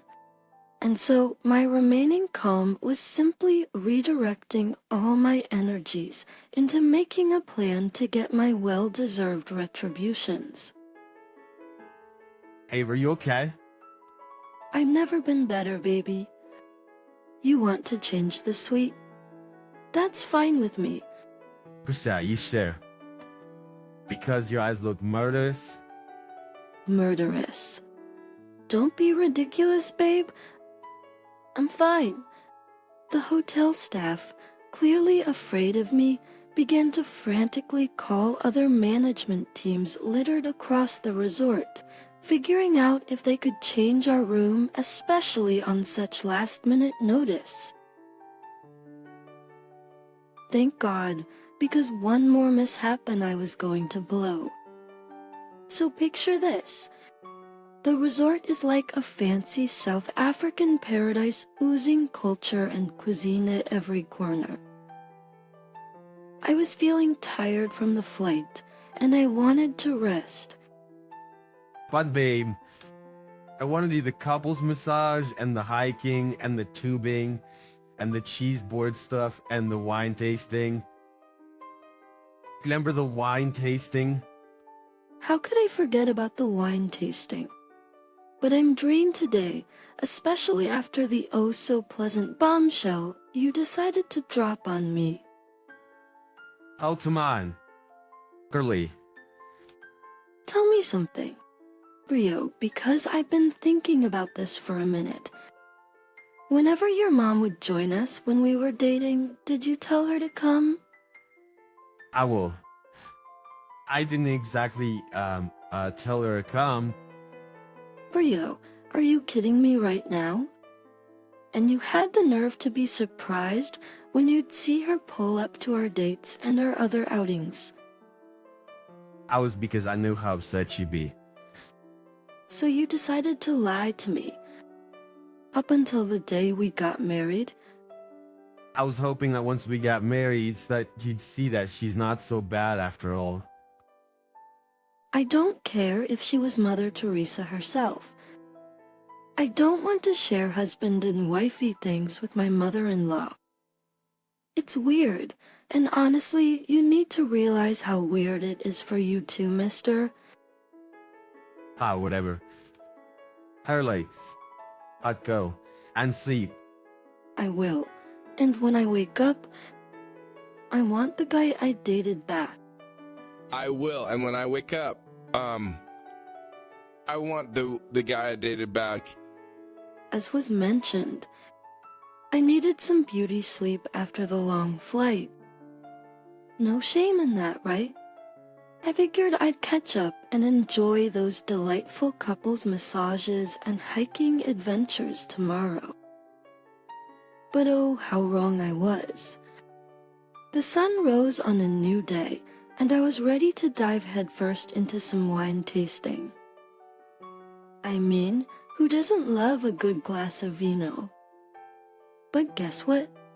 Yo, that sneaky devil, decided to take Miriam along for the ride. The audacity. Wait, hold up. You're telling me you took Mamma Mia over here to the wine tasting? That was supposed to be our thing. Rio. Come on. Icho. I thought it'd be fun for Mom to experience it too. We can do something else together. I told you that we should have done it yesterday. Yes, dear, we need to bond as a family. You'll find something else to enjoy. I'm sure. This was the cherry on top of the betrayal sundae. My revenge plans were brewing, and they just got a whole lot juicier. So, I took a step back, assessed the situation, and realized I had to think bigger. it and was to make their trip miserable. I had to bring the thunder and shake things up. They thought they could trample all over my honeymoon dreams. Well, think again. I see what's going on here. Sure, I see what's going on here. Oh, you two are in love with each other and not in a family type way. Us? Miriam, Obi should be in jail for all the grooming you've done to your son. God knows how long it's been going on. Curly, stop it right now.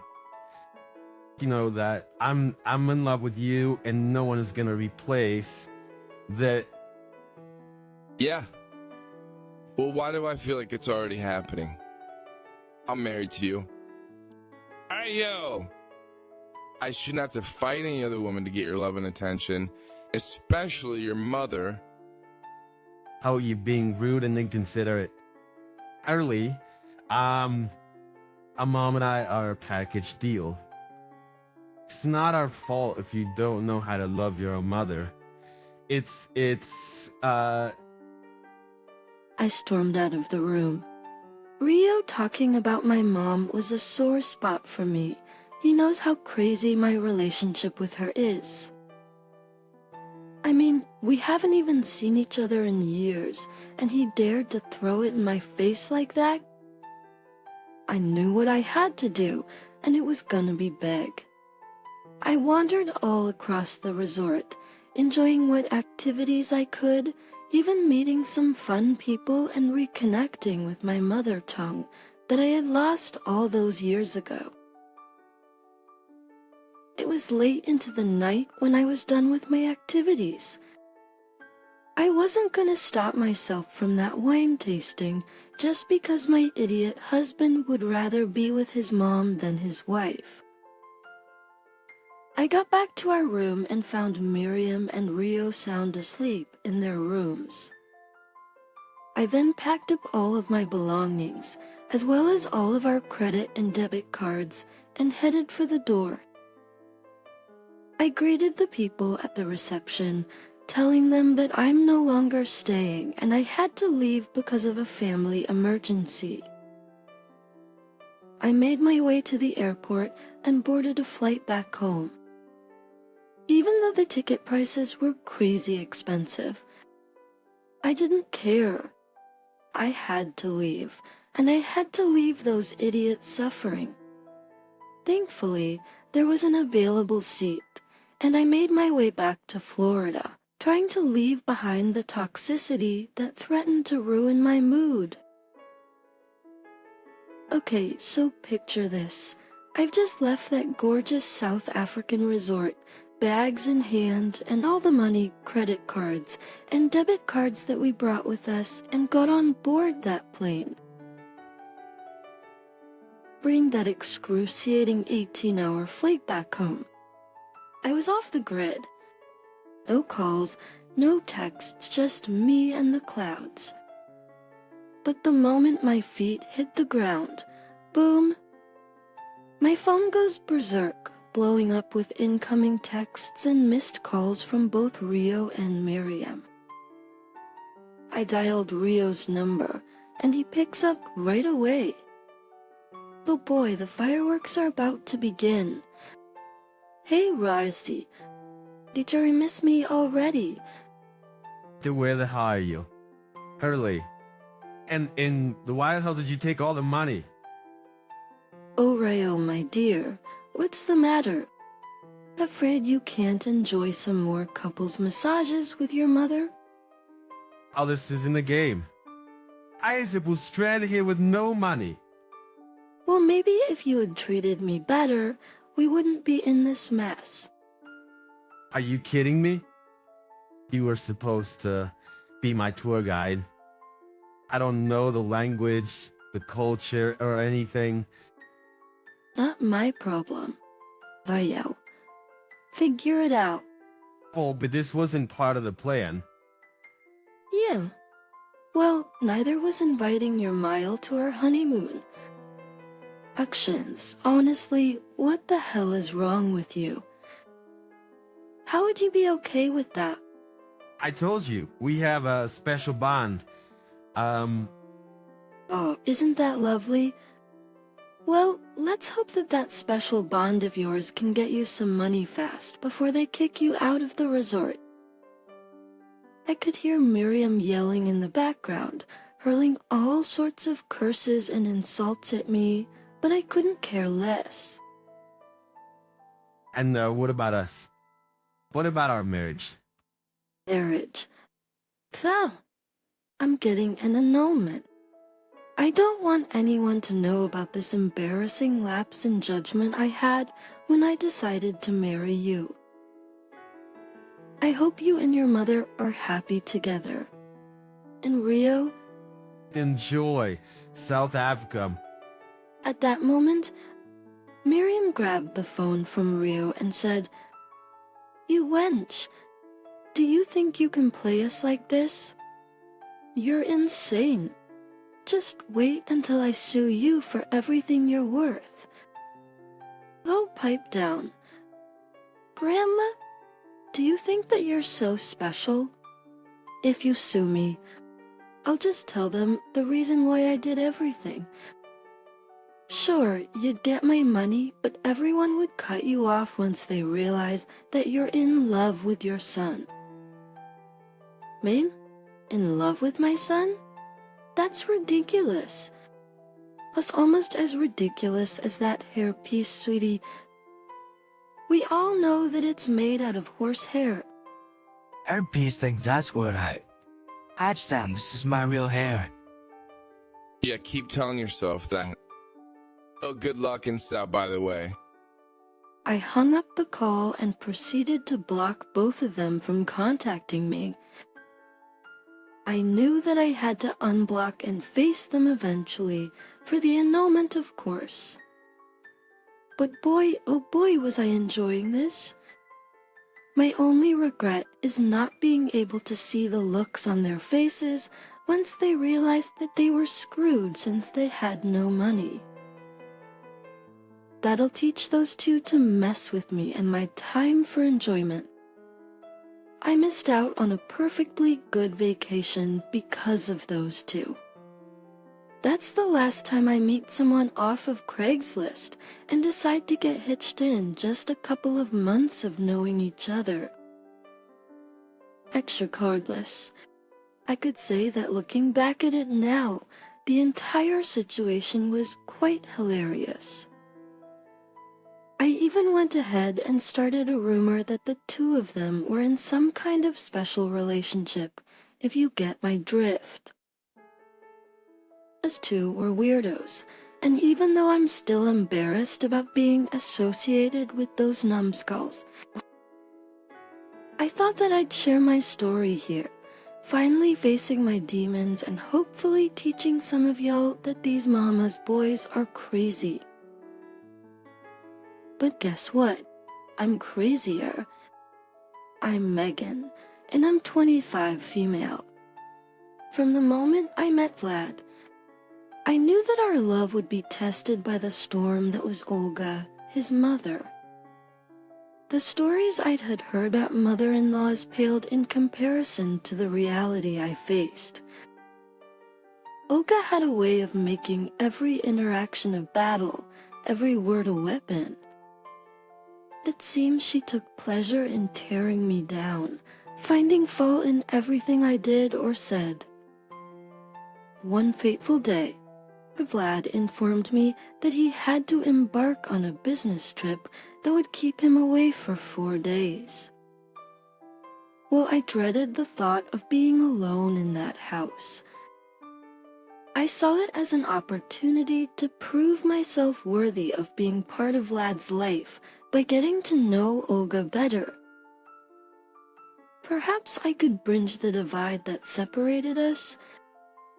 I convinced myself that with a little kindness, I could thaw the ice in her heart.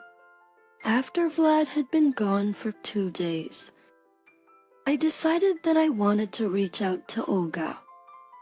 I wanted to extend the olive branch and put in the effort to at least have a civil relationship. I called her. Olga, it's Megan. I hope you're doing well. I wanted to reach out because I've been thinking a lot about our relationship lately, and I genuinely want to mend the rift between us. I thought it would be nice if you could come over to our house and spend some time together. Maybe we could have a cup of tea and chat, just the two of us. Megan, I have more important things to do than waste my time with you. Attempts at building a connection with me are laughable. Besides, I doubt you can even make a decent cup of tea.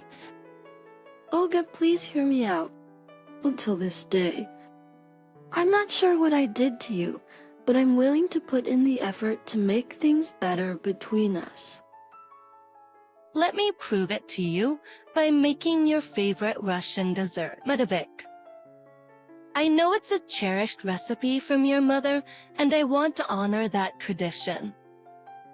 Actually, it would mean a lot to me if you could join me for tea and enjoy this special treat together.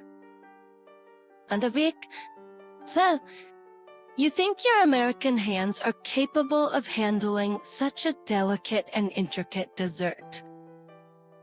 You clearly don't understand the art of Russian cuisine. Spare me your feeble attempts at playing the perfect daughter-in-law when we both know that you are far from that.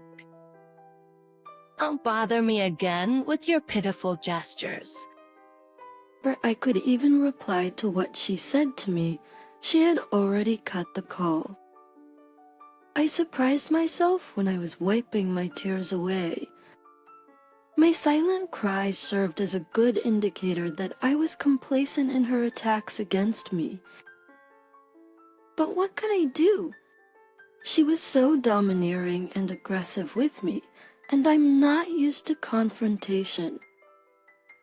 And for the rest of Vlad's trip, I obeyed my mother-in-law and didn't bother reaching out to see if she was okay, since that was what she wanted.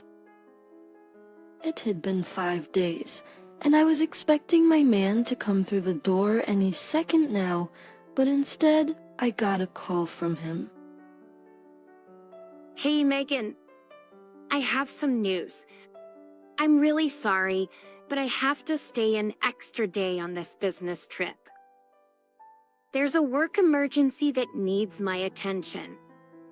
Oh, Vlad, I understand. Sometimes we can't escape these things. Is everything all right? If I'm being honest, I don't know. I overheard some of my bosses talking about letting some people go. Maybe it's about that. Oh no, that's awful. I hope you're not one of them. Me too, babe. That's why I've got to stay for this emergency thing, to show them I'm a team player. I get it, babe. Don't worry. I survived 4 days without you. I think I can survive one more. Here's the thing, though. Patience, I was supposed to give some money to my mother today, and since I won't be able to do it personally, I was wondering if you could help me out. I know it's a lot to ask, but I trust you, and I would appreciate it if you could give her the money on my behalf. Of course. Vlad, I'm more than happy to help. You know that. But, I have to be honest with you. I tried reaching out to your mother a couple of days ago. I wanted to invite her over, hoping we could enjoy each other's company. I even offered to make her medved, but it didn't go well. Vlad, she shouted at me and made me feel worthless. Oh, Megan. I'm so sorry. I wish I could say I'm surprised, but that's how she always is. Please don't let her words get to you. I know it's tough, but we'll figure this out together. I'll talk to her and try to tame her beastly behavior. You don't deserve to be treated like this. Thank you. Your understanding means the world to me. I'll give your mother the money as you requested, but I can't help but feel anxious about how she'll react. I just want things to be better between us. We'll work through this. You've shown so much kindness and love, even in the face of her hostility. I'm grateful to have you by my side. Let's hope that one day she'll realize how lucky she is to have you as her daughter-in-law. We ended the call with virtual hugs and kisses, and what was meant to be a relaxing day where I expected my husband to come home quickly turned into a nightmare where I dreaded the inevitable. Appearance of my mother-in-law. As the clock ticked closer to Olga's arrival, my nerves grew tense. I meticulously prepared the money and rehearsed the words I would say, hoping for a peaceful exchange. But deep down, I knew that Olga had a knack for turning any situation into chaos. But when she finally arrived, the air in the room grew heavy with tension. I plastered a smile on my face, hoping to diffuse the brewing storm. I handed her the envelope containing the money, hoping for a civil interaction, a glimpse of acceptance. But before I could even utter a word, Olga's face twisted into a scowl, and she unleashed her pent-up anger. How dare you steal from my son? What? No, Olga. I didn't steal anything. Vlad asked me to give you the money because he couldn't be here himself. I was just trying to help. Help? You. Don't make me laugh. You're nothing but a thief trying to take advantage of my son.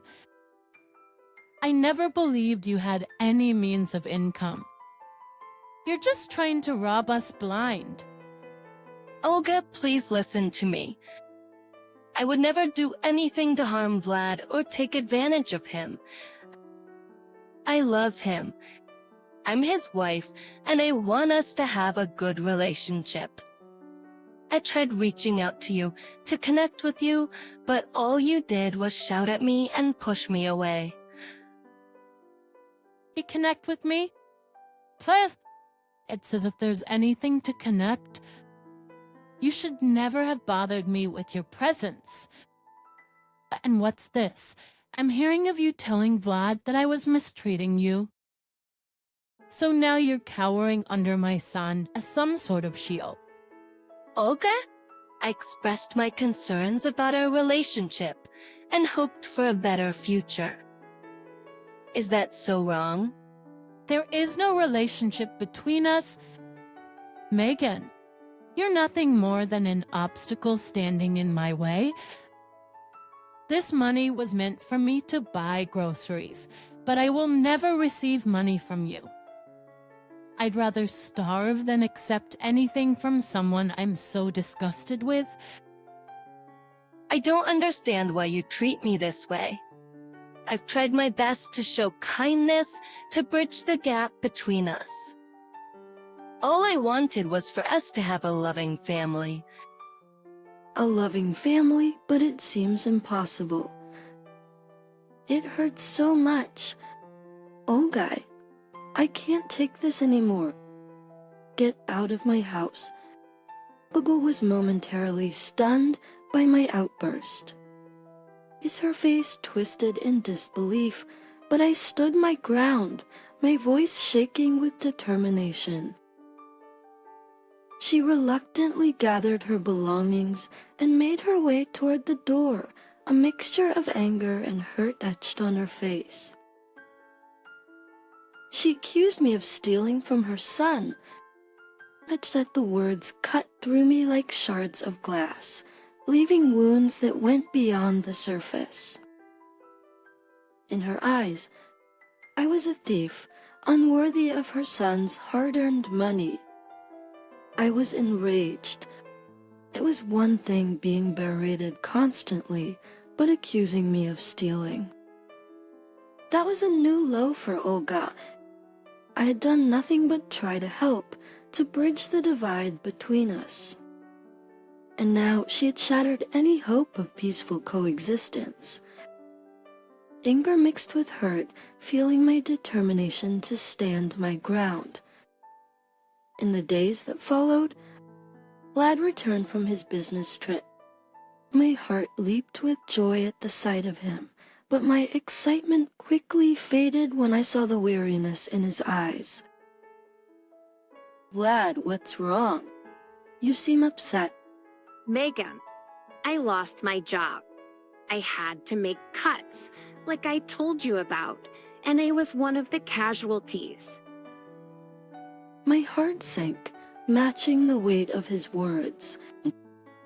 Losing his job meant losing stability and financial security. Panic gripped me momentarily, but then a sense of determination washed over me. If I had to be the rock in this storm, then so be it. I wrapped my arms around him, holding him tightly. Vlad, we'll get through this together. We'll find a way. We always do.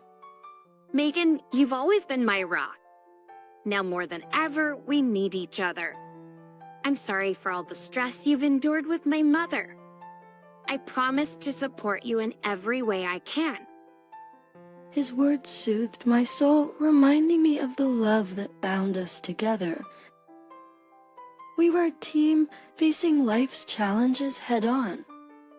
At that moment, I knew that we would conquer whatever came our way. These days turned into weeks, and I embraced my new role as the breadwinner of the family.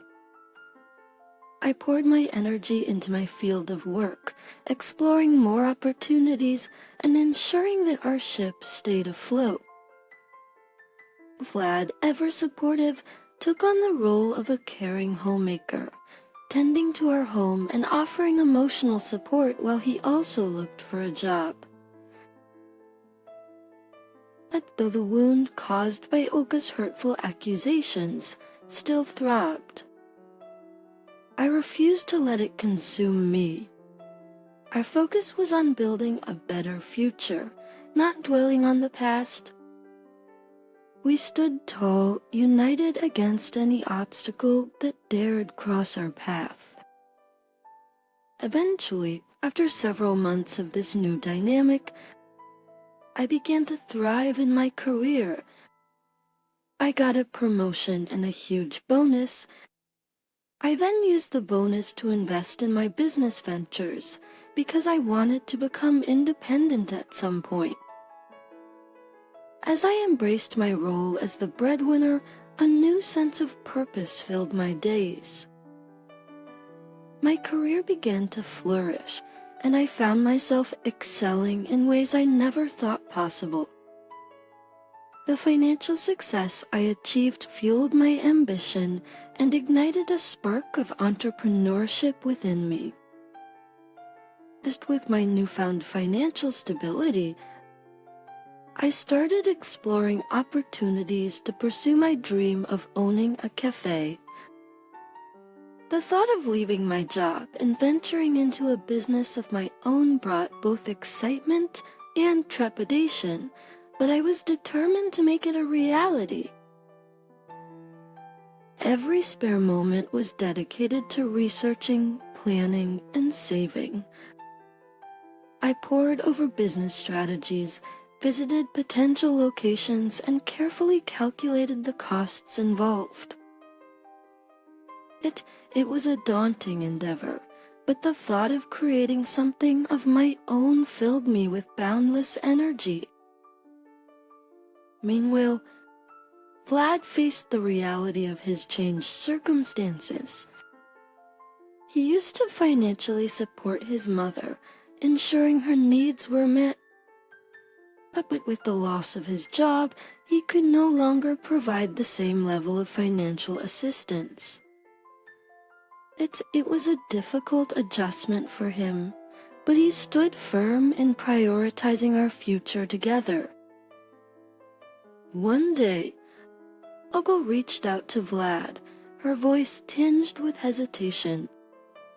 She asked if he could send her money just as he had done in the past. I happened to be in the room when he received the call, listening intently to the conversation. Silence hung in the air for a few seconds as Vlad processed the request. He took a deep breath and spoke with unwavering honesty. Mom, I can't send you money anymore. I've hit a rough patch, and Megan has been shouldering the financial burden. If you're in need, perhaps you should consider reaching out to her. Silence hung in the air for a few seconds as Olga processed his words. Eventually, she responded, her voice hesitant. It was a pivotal moment, a potential turning point in our relationship with Olga. Well, I understood Vlad's decision and had prepared myself for the possibility. I couldn't help but feel a mix of apprehension and curiosity about what Olga's response might ultimately be.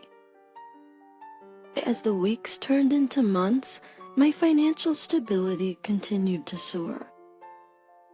Through hard work, determination, and a touch of good fortune, I found myself accumulating wealth at an astonishing rate.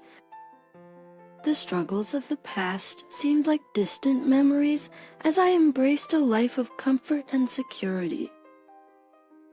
But with my newfound prosperity, I was able to support our household without any financial worries. The weight of the financial burden had been lifted from Vlad's shoulders, allowing him to focus on his own journey of self-discovery and finding new career opportunities. Allowing him to focus on his own journey of self-discovery and finding new career opportunities. But just one day, while going about my daily routine, Olga appeared at our doorstep with a sheepish look on her face. She hesitated for a moment before finally gathering the courage to speak, her voice filled with vulnerability. Megan, I need your help. Could you spare some money? A smile tugged at the corners of my lips as I realized the irony of the situation.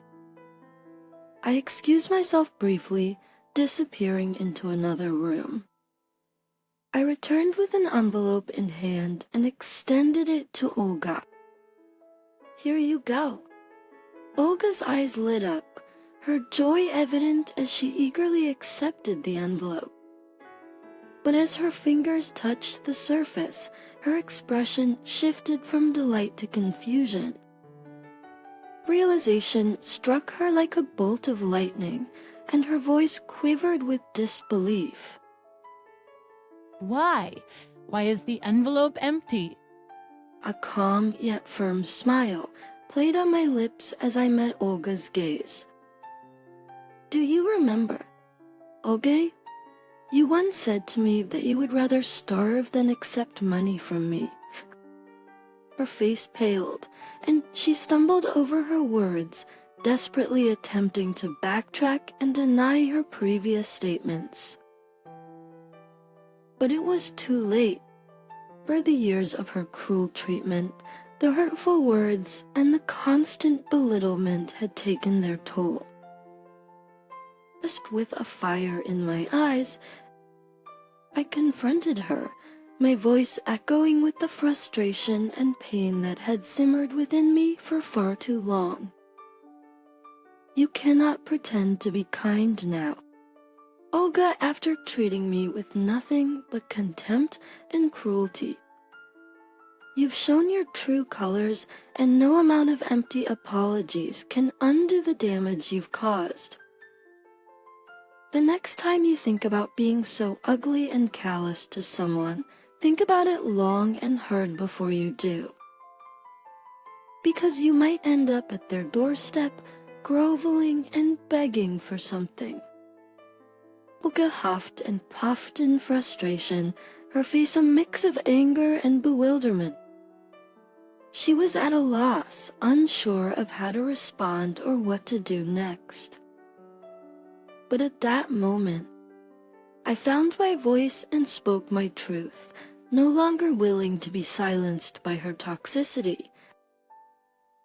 For all those years, Olga, you were nothing but evil to me. Your words and actions have wounded me deeply, and I refuse to allow you to continue exerting power over my life. But from this moment forward, I will no longer tolerate your presence in my life. You might be my Mile, but you're dead to me. Silence hung heavy in the air as Olga absorbed my words, her face etched with a mixture of shock and indignation. And as she reluctantly turned to leave, I felt a sense of liberation wash over me. I confronted the source of my pain and asserted my worth. "Oh, Olga, wait. I have another surprise for you." She turned back around with hope in her eyes.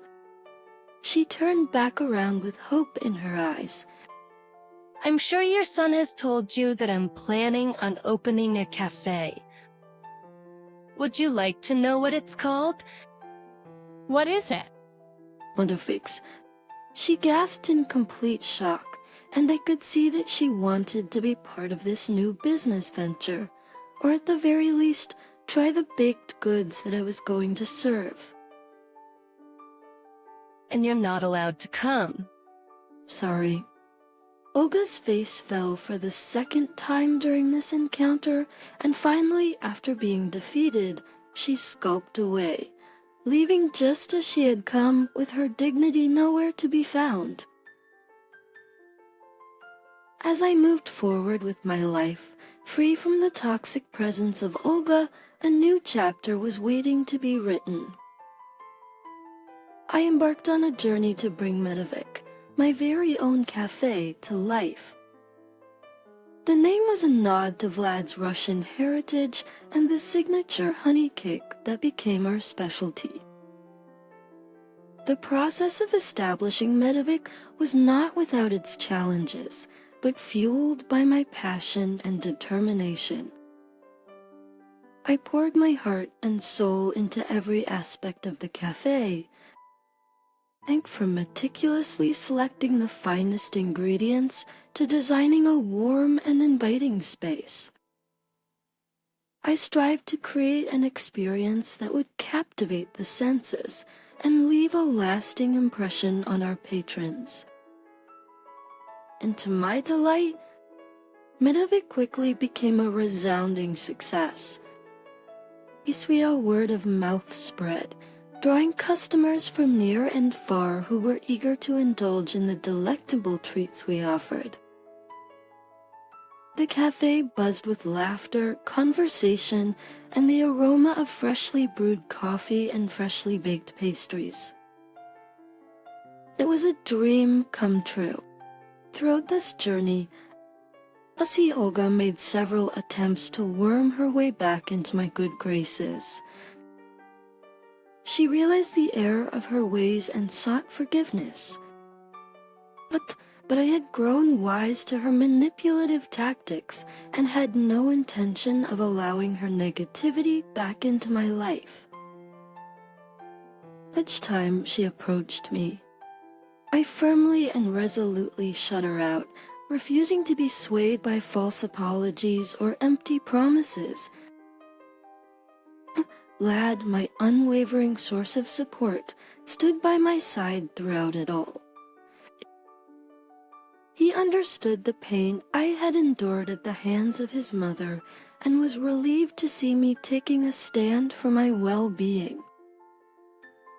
But to believe PT, despite his familial ties, he shared my sentiments and was glad that Olga was finally being held accountable for her actions. Together, the lad and I worked tirelessly in the cafe, finding solace and fulfillment in our shared passion. As we witnessed the cafe flourish and our dreams come to fruition, we realized that our wealth was not just measured in monetary terms, but in the joy and satisfaction we derived from pursuing our true passions.